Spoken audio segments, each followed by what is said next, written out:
Olá, pessoal, tudo bem? Vamos para mais uma aula de operações unitárias e hoje o tema vai ser a sedimentação. Lembre-se lá da nossa pirâmide, estão aí com o elemento combustível de vocês, força, disposição, mente aberta para aprender e vão anotando tudo e qualquer coisa depois me procurem para tirar dúvidas. Os conteúdos da aula de hoje serão os conceitos, aplicações e os cálculos de dimensionamento relacionados à sedimentação. Então, o que é a sedimentação? Ela é uma operação de separação sólido-líquido de uma suspensão diluída através da ação do campo da gravidade para obter um fluido límpido e uma lama com maior parte de sólidos. Ou seja, a sedimentação vai ocorrer devido à força da gravidade e os particulados sólidos que estão ali em suspensão vão sedimentar para o fundo do equipamento. Na parte de cima vai ficar o líquido límpido e na parte de baixo vai ficar o que é chamado de lama, onde tem a maior concentração de sólidos. Já a decantação é o processo de separação de mistura heterogênea, líquido-sólido ou líquidos immiscíveis, onde o sólido se sedimenta no fundo do recipiente e o líquido clarificado é transpassado para o outro sistema. Na verdade, o processo de sedimentação e decantação, eles ocorrem ao mesmo tempo, porque a sedimentação é o ato das partículas irem para o fundo do equipamento e a decantação é o ato do líquido clarificado decantar para o próximo estágio, ou seja, fluir para o próximo estágio. Então, na sedimentação, nós vamos ter no fundo do equipamento o sólido sedimentado e na base do equipamento o líquido decantado, que seria o líquido livre dessa parte dos particulados sólidos. Livre principalmente dos particulados maiores. Pode ser que ainda existam partículas muito finas que não foram possíveis separar nessa sedimentação. Então, em geral, a sedimentação ela é efetuada em tanques de seção cilíndrica ou retangular. É um processo muito utilizado na parte de tratamento de águas e efluentes. Esses equipamentos eles podem ser chamados tanto de sedimentadores como de decantadores. As duas denominações são utilizadas para o mesmo equipamento. Como pode ser observado nessa imagem, o que acontece? A alimentação ela é feita ao centro do sedimentador, onde os sólidos que contêm nesse líquido vão sedimentar para o fundo do equipamento, onde vai ser formada a lama com concentração elevada de sólidos.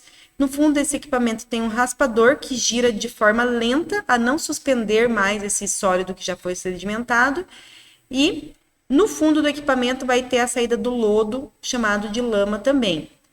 E na base, no topo do equipamento, o líquido vai ser decantado, passado para o próximo tratamento, ou então, se for o caso, dado esse como tratamento final.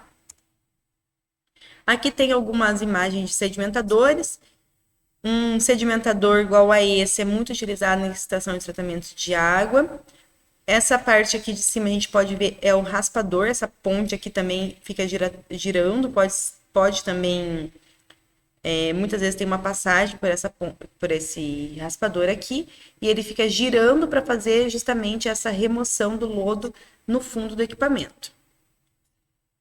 Aqui a gente consegue observar o fundo do equipamento, onde não tem aqui, tá vazio esse equipamento, aqui pode ser observado esses raspadores ao fundo do equipamento. E aqui consegue observar que nesse raspador aqui também é possível entrar nessa ponte para observar aqui todo o processo. Então, onde que é aplicado esse processo de sedimentação? Na obtenção de polpas com concentração adequada a um determinado processo subsequente, na retirada de sólidos valiosos de suspensão, como a separação de cristais de um licor-mãe, separação de líquidos clarificados de suspensões e recuperação de água para reciclo industrial, entre outras aplicações também. Então, o processo ele pode ser feito de forma contínua, que seria o processo industrial, e o teste em proveta, que seria o sistema batelada, que a gente utiliza o teste em proveta para depois utilizar esses dados para futura dimensionamento de equipamentos industriais. No teste de proveta, que seria o teste em batelada, é observada a seguinte situação. Inicialmente é colocada em uma proveta a suspensão real, né, que será utilizada depois no processo industrial com a mesma concentração. E deixada essa proveta ali em repouso. Enquanto isso, é observada a sedimentação, o decorrer desse processo de sedimentação, onde é observada a formação de diversas fases. No início, essa proveta é representada pelo tempo zero e com o símbolo B, ocorre a sedimentação livre, ou seja, as partículas elas estão sedimentando de forma livre e em toda essa proveta aqui, a concentração da suspensão é igual à concentração inicial. Já no tempo 1, representado por essa proveta de letra C, já é possível observar várias fases da sedimentação, onde nós vamos ter aqui na parte de cima o líquido clarificado. Nessa parte em amarelo mais claro, vai estar ocorrendo a sedimentação livre. Nessa parte representada pela letra C é a fase de transição, onde vai estar ocorrendo essa fase, passando dessa sedimentação livre já para a fase de concentrado do sedimento. E essa parte mais escura, representada aqui pela letra D, seria a formação do sedimento, onde a gente vai ter a maior parte de concentração de particulados. Então, com o decorrer do tempo, num teste em proveta, vai ocorrer a observação dessas determinadas fases e no final do processo vão existir somente duas fases. A fase de cima é o líquido clarificado e o que ficar no fundo da proveta é dito a lama, o espessado aqui do teste. Fazendo-se, então, um gráfico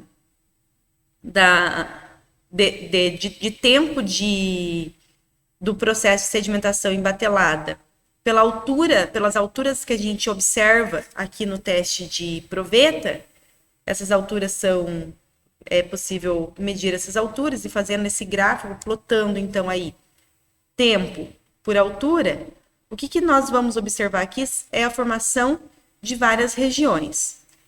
Essa primeira região aqui, compreendida entre 0, 1 e 2, é dita a região da sedimentação livre, onde aqui nessa região a concentração ali da suspensão é igual à concentração inicial colocada no teste. Já na região 0, 2 e 3, seria essa região aqui, é observada então a formação é observada então aqui a formação da região de transição, onde a gente vai observar aquelas três fases ainda lá na proveta, que seria do clarificado, a transição e do sedimento. E já essa terceira fase aqui, entre 0 e 3, seria a formação do sedimento ou da lama aqui no fundo. Observa-se aqui que agora essa curva, na verdade, ela fica linear, paralela aqui ao eixo X, isso significa que o processo chegou no final, porque aqui não vai ser mais possível, ou vai ser possível de forma muito lenta a saída ainda ali do líquido existente nessa lama. Agora, seria melhor fazer a retirada dessa lama e passar por um outro processo de tratamento do lodo ou da lama.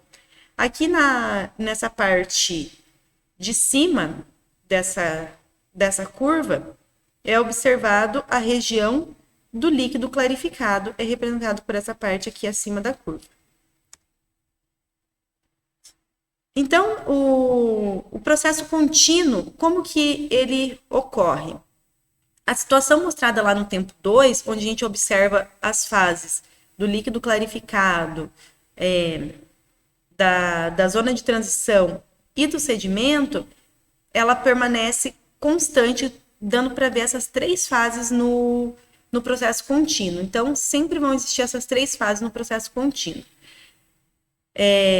Então, a gente consegue observar essas diferentes zonas de sedimentação no processo contínuo, uma vez que sempre vai estar entrando a suspensão que deseja fazer essa clarificação ou o espessamento desse lodo, e sempre vai estar saindo o líquido clarificado. Então, a gente observa aqui no equipamento industrial a zona do líquido límpido, que vai ficar mais na parte de cima do equipamento, a zona de concentração uniforme, a zona de transição, essa zona de concentração variável e a zona do espessamento, que já seria aqui onde vai ter a saída dessa lama espessada. Então, a sedimentação ela vai ter por base dois princípios: a descrição da fluidodinâmica, do contato entre as partículas, entre a fase particulada e o líquido, e a velocidade terminal, que é a ideia qualitativa da operação, que o tempo de sedimentação vai se dar principalmente pela velocidade terminal das partículas no equipamento. Então, alguns fatores que podem afetar o processo de sedimentação seria, por exemplo, as características do tanque de sedimentação, a concentração dos sólidos e a granulometria da partícula. Então, tudo isso já foi visto que influencia na fluidodinâmica da partícula automaticamente, então são fatores que também vão influenciar aí no processo de sedimentação. Antes do processo de sedimentação, pode ocorrer outros dois processos que são chamados de coagulação-floculação. Por que existem esses processos? Porque muitas partículas finas presentes ali no efluente, na água que vai ser tratada, no processo que vai ser realizado ali, né?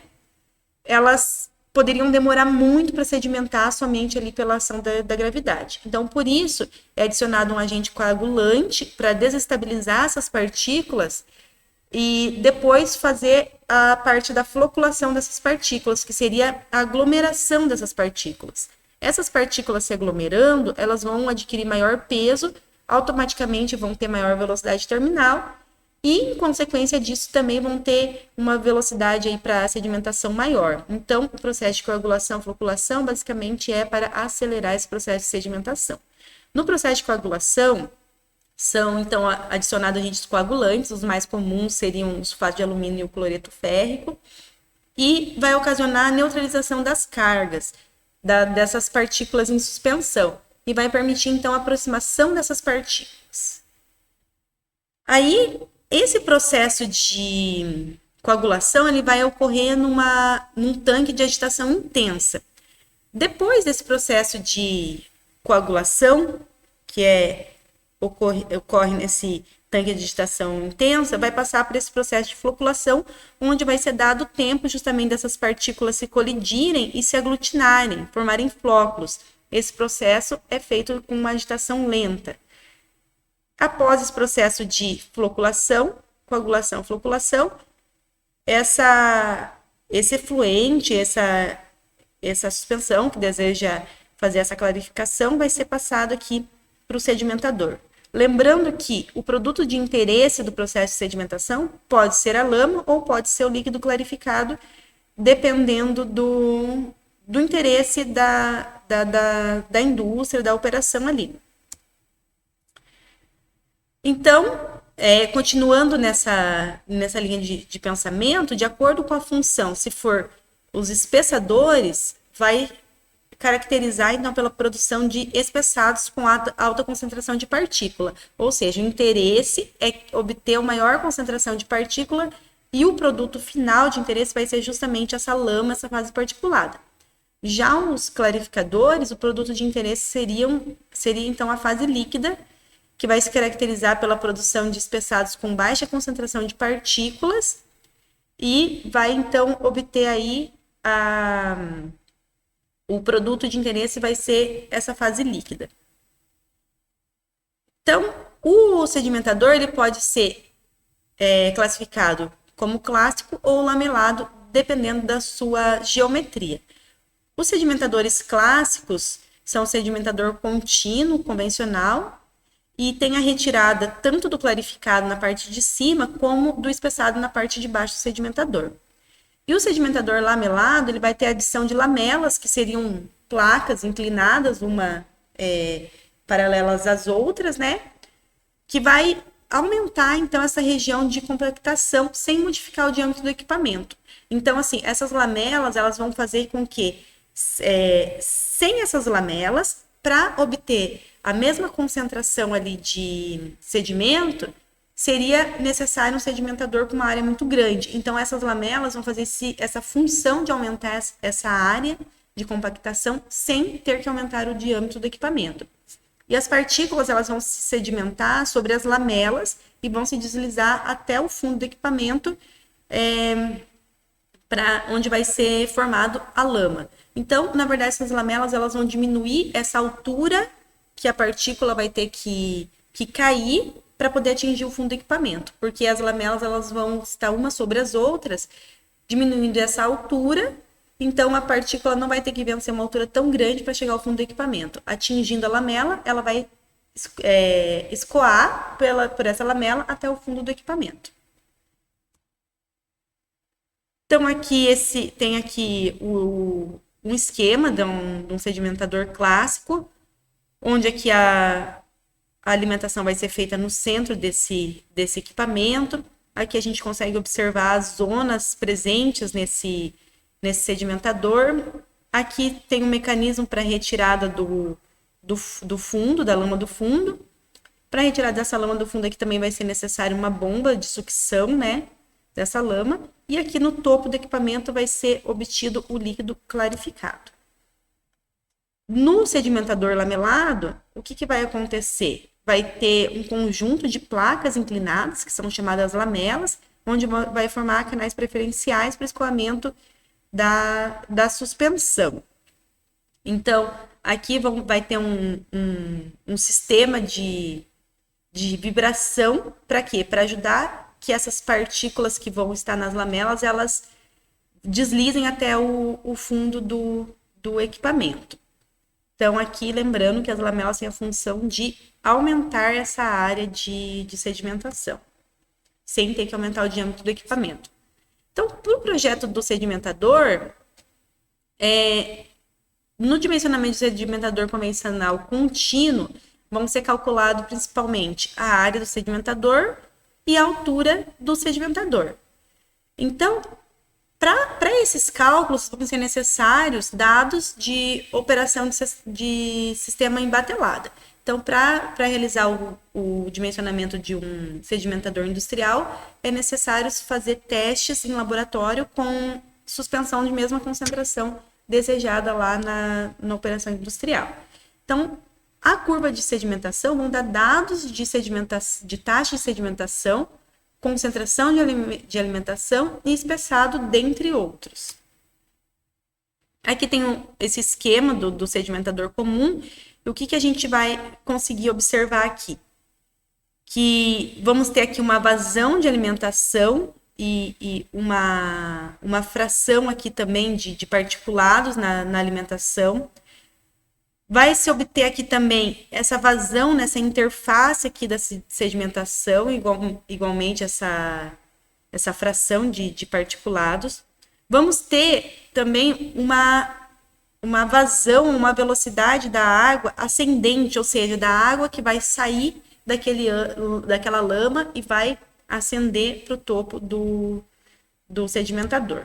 Então, aqui tem as principais variáveis, que são a vazão volumétrica de alimentação, a vazão volumétrica ascendente do líquido, a vazão volumétrica da camada limite, a vazão volumétrica da lama, a área da cisão transversal do sedimentador, a velocidade ascensional do líquido, ou seja, que o líquido vai subir, vai sair daquela lama e vai subir, a velocidade de sedimentação, a fração volumétrica de particulados, que vai ser dada pela razão da concentração mássica da fase particulada e da massa específica da partícula. Então, essa fração volumétrica aqui, ela está relacionada lá com a porosidade do leito também, que já foi visto, né? Então, se for feito um balanço de massa da fase sólida e líquida, tem-se que a área do decantador, do sedimentador, ela vai ser dada por essa multiplicação da vazão de alimentação com essa fração aqui da alimentação também, dividido por essa velocidade ascensional aqui do líquido. E multiplicado aqui por essas frações referente à interface e à lama no espessador. Então, em geral, não se conhece os valores referentes à camada limite. Então, existem métodos para determinação aí dessa velocidade na camada limite e dessa fração também ali na camada limite. Para isso, são feitos esses ensaios embatelados realizados em proveta. Então, os métodos para determinação desses dados na camada limite, existem diferentes métodos, como o método de Coe e Clevenger, o método de Kink e o método de Biscaya Jr. Então, aqui hoje eu vou apresentar para vocês 2 métodos. Indiferente do método, os resultados é para dar bem próximo. Então, no método de Kink, ele requer somente um ensaio em proveta e vão ter algumas hipóteses nesse método, que a sedimentação ela ocorre de forma unidimensional, que a concentração aumenta com o tempo no sentido do fundo do sedimentador, ou seja, a concentração de sólido no fundo do sedimentador é maior do que a concentração de sólido na parte de cima do sedimentador. A velocidade de sedimentação tende a 0 ao final do processo, quando a lama chega na sua concentração máxima. A velocidade de sedimentação depende somente da concentração do local de partículas. Lembrem-se lá da velocidade quando a concentração de partículas influencia nessa velocidade. Então, aqui está dizendo que a velocidade vai depender somente disso. Então, os efeitos das paredes vão ser desconsiderados. Observando aqui o teste em proveta e relacionando com um gráfico, fazendo esse gráfico tempo de sedimentação pela essa altura do sedimento aqui, né? Essa altura que a gente consegue observar onde ainda tem sólidos, conseguimos relacionar essas 2 figuras aqui. Ou seja, aqui nessa região B do gráfico é referente aqui ao início do processo, onde tem essa região de sedimentação livre, onde a concentração aqui ainda é igual à concentração inicial lá de alimentação. Essa região C seria a região de transição, onde a gente está passando dessa fase de sedimentação livre para essa fase aqui da formação do sedimento, que seria a região D. E essa parte de cima aqui seria exatamente essa parte onde a gente tem essa região do líquido clarificado. Então, observando essas 2 figuras, conseguimos relacionar o que visualizamos na proveta com as fases no gráfico. Então, no gráfico, nós vamos ter, basicamente, uma zona onde aqui ela é linear, né? Aí, depois aqui nós vamos ter essa fase de transição, que é uma região curva no gráfico. E depois, quando a gente atingir, digamos assim, o final do processo, esse estágio de equilíbrio, vamos ter aqui uma reta paralela com o eixo X, onde, então, não vai mais haver diferença nessa altura aqui do sedimentado ao longo do tempo. Então, aqui tem só a explicação das regiões do gráfico. E o método de Kink, ele diz o seguinte, que a velocidade de sedimentação, que seria o QI, e a concentração de particulado na camada limite, que é o EPI, eles podem ser calculados com variáveis tiradas diretamente do gráfico, que seriam ZI.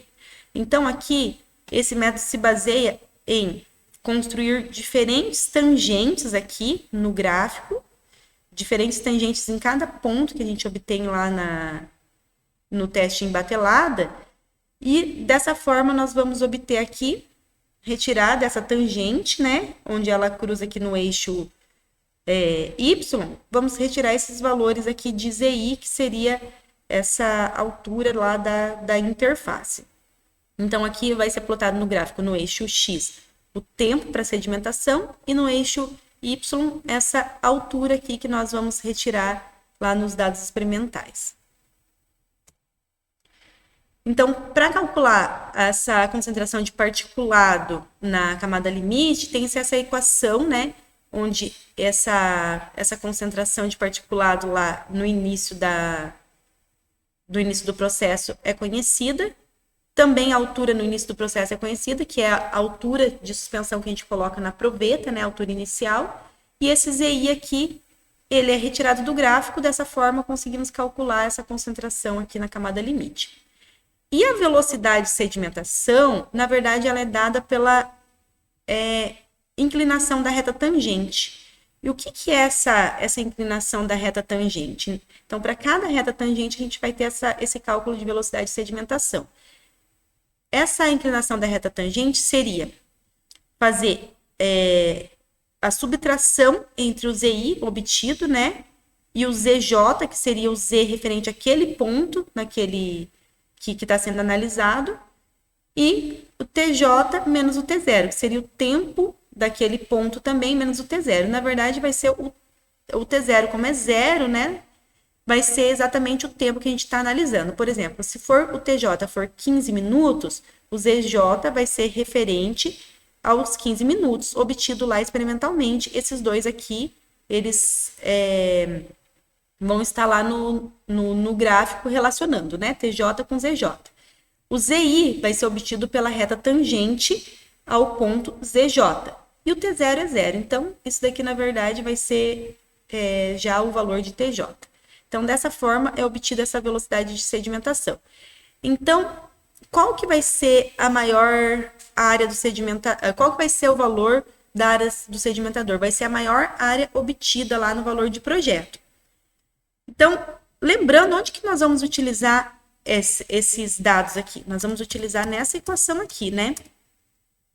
Vamos utilizar nessa equação aqui. Então, para cada QI e cada EPI, nós vamos calcular uma área do sedimentador. E a área que vamos utilizar para projeto vai ser justamente a área de maior valor que vai ser obtido para cada conjunto QI e EPI, tá bom? Também é possível plotar aí esses dados em um gráfico de QI, EPI, e obter uma equação dessa curva também para fazer esse cálculo aqui do sedimentador. Também é possível fazer dessa forma. O outro método que nós vamos ver seria o método de Biscaia-Júnior, que é uma simplificação do método que nós vimos anteriormente, que é o método de Kink.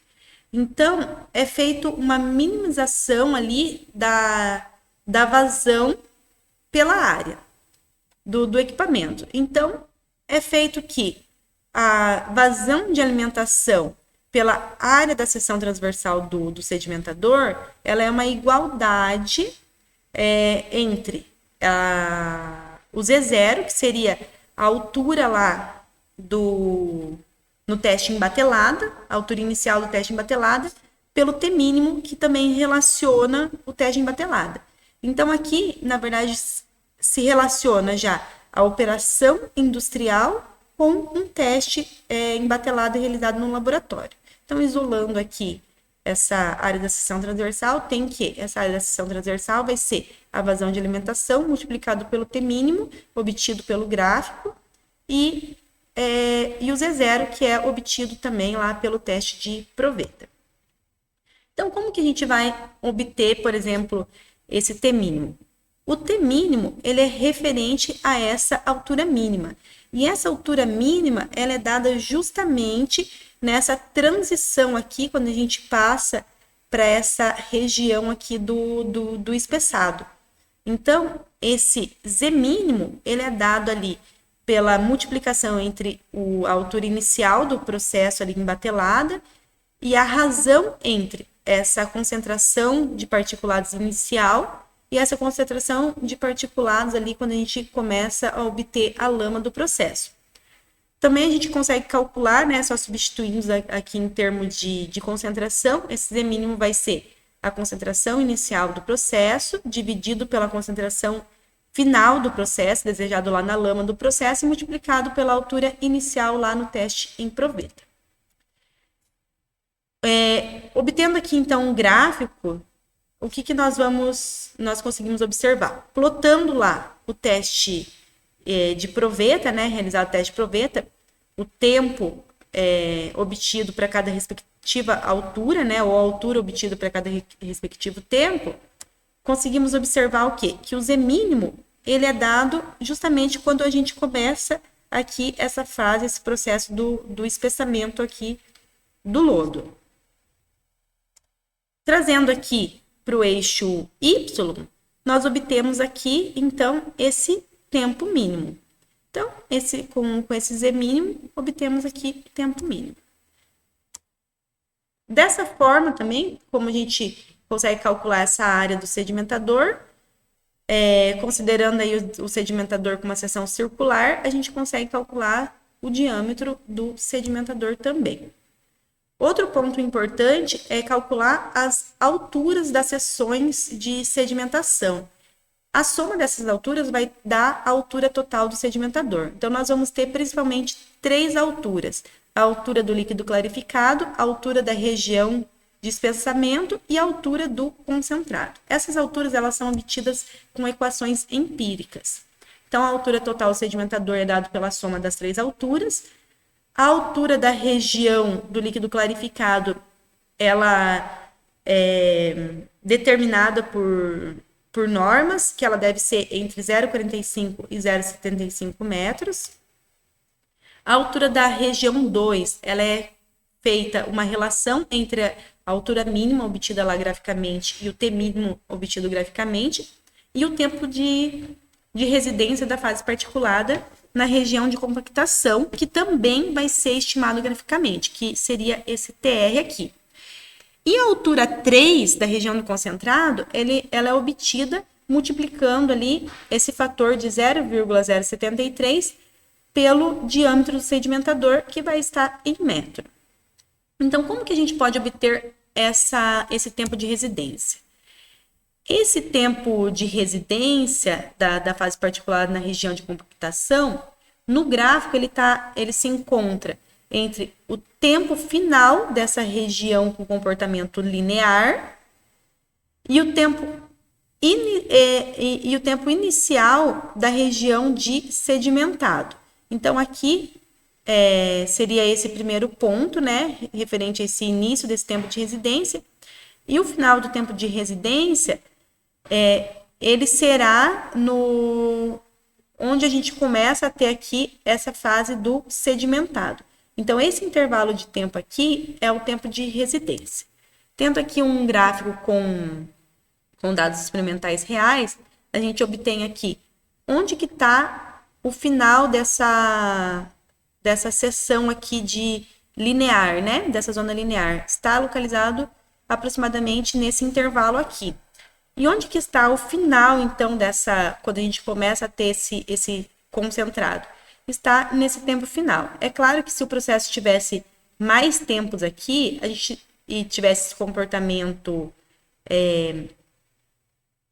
paralelo aqui ao eixo Y, né? A gente não precisaria pegar aqui o último tempo, senão esse tempo de residência seria um tempo maior do que o realmente necessário.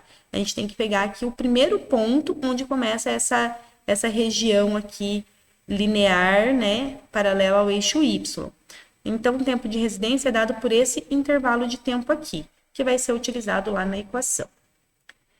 Então, pessoal, espero que tenha ficado claro o processo de sedimentação, seus princípios, aplicações e também essa parte de dimensionamento. A próxima parte agora vai ser a realização dos exercícios. Aí eu acho que vai ficar mais claro, mais fácil de entender toda essa parte teórica.